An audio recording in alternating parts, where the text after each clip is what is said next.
Good morning class. Today we will discuss about, अगर आपको याद हो तो प्रीवियस क्लास में हम लोगों ने केपी डिस्क्राइब करा था, केपी केसी रिलेशनशिप। ठीक है, सो वहां से केपी केसी रिलेशनशिप तो हमने ड्राइव कर लिया था, लेकिन उस पर क्वेश्चंस किस वैरायटी के आएंगे ये हमने एक भी नहीं देखा था। तो आज पहले हम न्यूमेरिकल से स्टार्ट करेंगे। केसी केपी रिलेशनशिप पे किस तरीके से न्यूमेरिकल आएंगे। देखो बहुत सिंपल सा कॉन्सेप्ट होगा। या तो आपको केसी गिवन होगा, मतलब केसी के लिए कंडीशंस गिवन होंगी, इक्विलिब्रियम कंसंट्रेशन गिवन होंगी, ठीक, और आप केपी निकाल लोगे। या फिर आपको केपी गिवन होगा, यानी प्रेशर्स गिवन होंगे और प्रेशर्स का यूज करके आप केसी निकाल लोगे। ठीक है, तो दोनों में से एक चीज आपको पता होगी, एक चीज आपसे पूछ लेंगे। ठीक, बहुत सिंपल सा कॉन्सेप्ट है। ठीक है, तो हम लोग स्टार्ट करेंगे प्रॉब्लम नंबर 7.5 से। एक टाइप का क्वेश्चन हम कर रहे हैं, इसके बाद आप बाकी सारे क्वेश्चंस करके देखना, काफी हद तक सिमिलर ही मिलेंगे आपको। ठीक,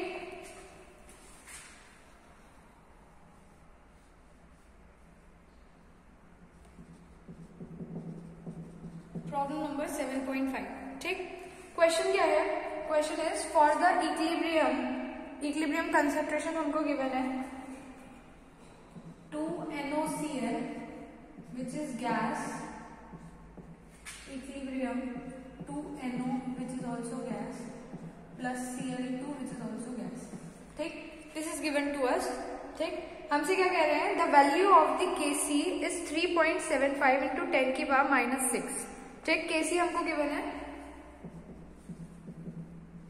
3.75 इंटू 10 की power -6 at 1069 Kelvin। They are saying calculate the Kp for the reaction at this temperature, that we have to calculate Kp, we have to calculate। okay? तो सिंपल वही मैंने बताया था, या तो आपको केसी की कंडीशन दे रखा होगा, केसी आपको ऑलरेडी दे रखा है, केपी हमसे पूछा है, तो बहुत सिंपल है। इसे और कॉम्प्लिकेट अगर करेंगे क्वेश्चन को तो कैसे करेंगे? इक्विलिब्रियम कंसंट्रेशन दे देंगे, उनसे आप पहले केसी कैलकुलेट करोगे, फिर केसी से केपी कैलकुलेट करोगे। इससे ज्यादा टिपिकल ये लोग नहीं करने वाले। ठीक है, चलिए, तो हमारे पास टेम्परेचर है, सब कुछ है, केपी हमको कैलकुलेट करना है। केपी का एक्सप्रेशन क्या होता है? KP is equals to KC RT की पावर डेल्टा एनजी। ठीक है, सिंपल, ये हमारे पास फॉर्मूला है। देखो केसी है हमारे पास वैल्यू, ठीक है। आर गैस कांस्टेंट हमको याद होता है, टी की वैल्यू हमको गिवन है, सिर्फ डेल्टा एनजी ऐसी चीज है जो हमारे पास नहीं है, तो डेल्टा एनजी कैलकुलेट कर ले। डेल्टा एनजी क्या होता है? प्रोडक्ट के गैसियस मोल्स माइनस रिएक्टेंट के गैसियस मोल्स। प्रोडक्ट के गैसियस मोल्स के 2 + 1 मीन्स 3 - 2 दैट विल बी 1। तो डेल्टा एनजी की वैल्यू आ गई 1। इसमें पुट कर दे Kp इज इक्वल्स टू केसी। केसी की वैल्यू इज 3.75 इंटू 10 की पावर -6। आर की वैल्यू क्या होगी? 8.34। टेम्परेचर 1069 की पावर 1। ठीक, सिंपल कैलकुलेशन है, इसको सॉल्व कर लेंगे तो Kp की वैल्यू आ जाएगी 0.033। ठीक, this will be your answer. Okay, चलिए अब नेक्स्ट कॉन्सेप्ट पे आते हैं। नेक्स्ट कॉन्सेप्ट आपका क्या है कि एप्लीकेशंस ऑफ इक्विलिब्रियम कांस्टेंट। अब तक हमने इक्विलिब्रियम कांस्टेंट कैसे निकालते हैं ये पढ़ लिया, कंसंट्रेशन के साथ पढ़ लिया, प्रेशर के साथ पढ़ लिया। ठीक है, इसके बाद हमने केसी की कैरेक्टरिस्टिक्स भी पढ़े थे। ठीक, आपको याद होगा एक वीडियो उस पर भी मिल चुकी है आपको, केसी की कैरेक्टरिस्टिक्स, मतलब इक्विलिब्रियम कांस्टेंट की कैरेक्टरिस्टिक्स क्या होंगे। ठीक है, अब नेक्स्ट हम बात करेंगे एप्लीकेशंस ऑफ इक्विलिब्रियम कांस्टेंट। ठीक, हम ऑलमोस्ट हाफ वे पहुंचने वाले हैं चैप्टर के।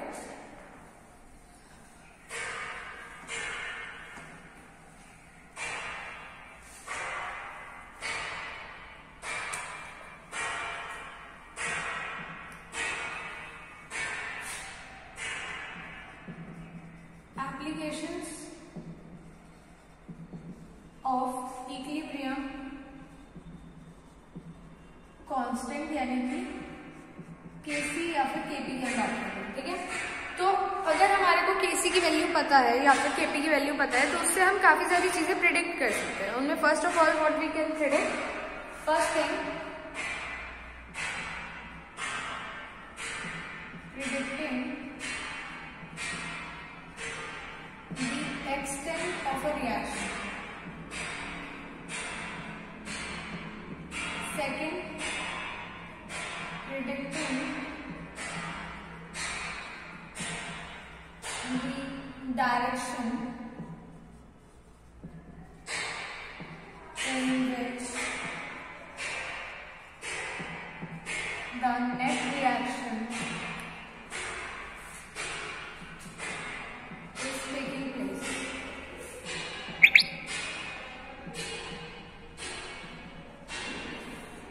Third, calculation of equilibrium constant and equilibrium concentration. ठीक है, इसका स्क्रीनशॉट ले लीजिए। ये हमारे पास मेजरली 3 एप्लीकेशंस हैं जिनको हम लोग कैलकुलेट करेंगे या फिर प्रेडिक्ट करेंगे यूजिंग इक्विलिब्रियम कांस्टेंट। ओके, हो गया स्क्रीनशॉट।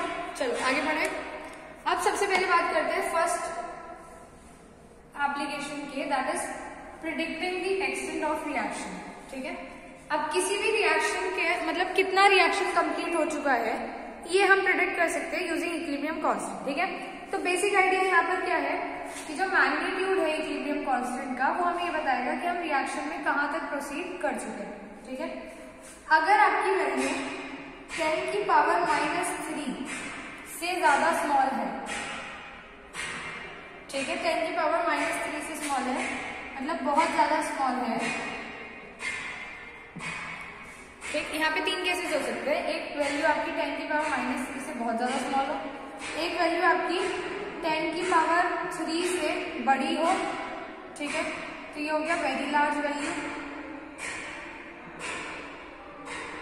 एक केस होगा 10 की पावर -3 से 10 की पावर 3 तक, और यहाँ पर ये वाला जो पॉइंट मैंने बनाया यहाँ पर केसी 1 के इक्वल।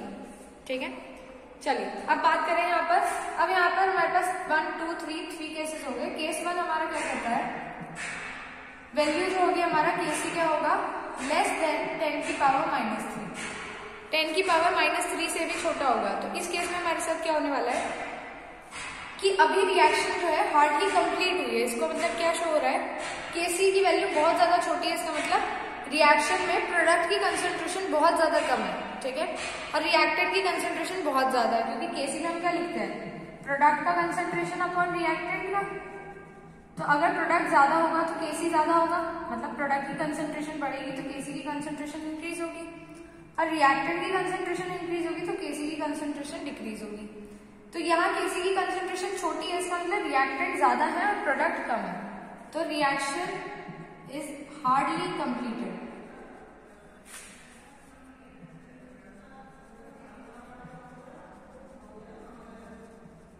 ठीक, चलिए नेक्स्ट बात करते हैं।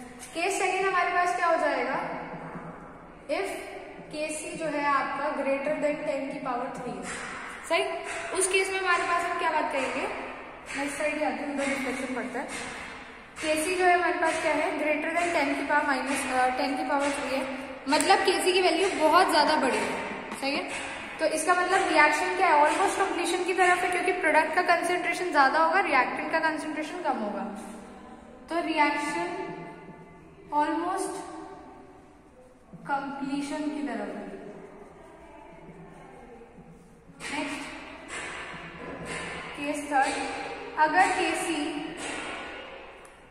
की वैल्यू अगर कहां से कहां तक है, 10 की पावर -3 टू 10 की पावर 3 तक है। ठीक, तो इसका मीन्स क्या है कि केसी की वैल्यू में प्रोडक्ट और रिएक्टेंट दोनों ही एप्रिशिएबल कंसंट्रेशन में प्रेजेंट है। ठीक है, ना बहुत ज्यादा ना बहुत कम, तो एप्रिशिएबल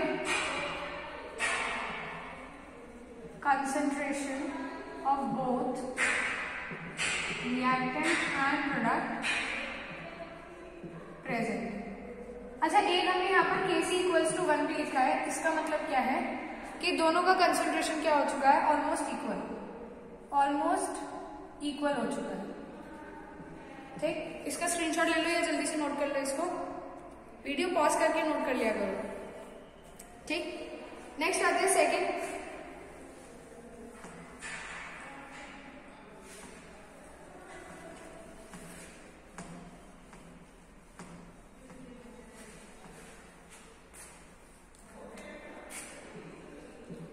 सेकंड है आपका प्रिडिक्टिंग द डायरेक्शन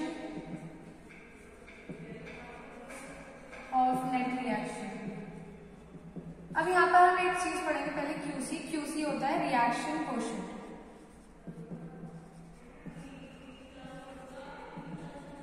इसको भी सेम वैसे निकालते हैं, concentration of product raise to the power of stoichiometry upon concentration of reactant raise to the power of stoichiometry. बिल्कुल सेम तरीके से, बस यहाँ पर जो कंसंट्रेशन होती है वो जरूरी नहीं है इक्विलिब्रियम कंसंट्रेशन। अगर इक्विलिब्रियम के अलावा कोई भी टाइम पर हमने कंसंट्रेशन निकाली, कंसंट्रेशन तो कंसंट्रेशन है, किसी भी टाइम पे हमने कंसंट्रेशन निकाल दी एक्सेप्ट फॉर इक्विलिब्रियम, या हमें नहीं पता इक्विलिब्रियम आया भी या नहीं आया, ठीक है, तो वो हमारी क्या हो जाएगी, क्यूसी। ठीक, तो यहाँ पे अब हमारे पास रिलेशन होता है क्यूसी केसी के हिसाब से। अगर ये हमारे पास क्यूसी है जो शेडेड वाला है, ठीक है, इफ हमारे पास क्यूसी ये है, केसी है, तो क्यूसी की वैल्यू क्या हो रही है तुम्हारी, लेस देन केसी। एक केस होगा जिसमें क्यूसी और केसी क्या हो जाएंगे, इक्वल हो जाएंगे। फिर एक और केस होगा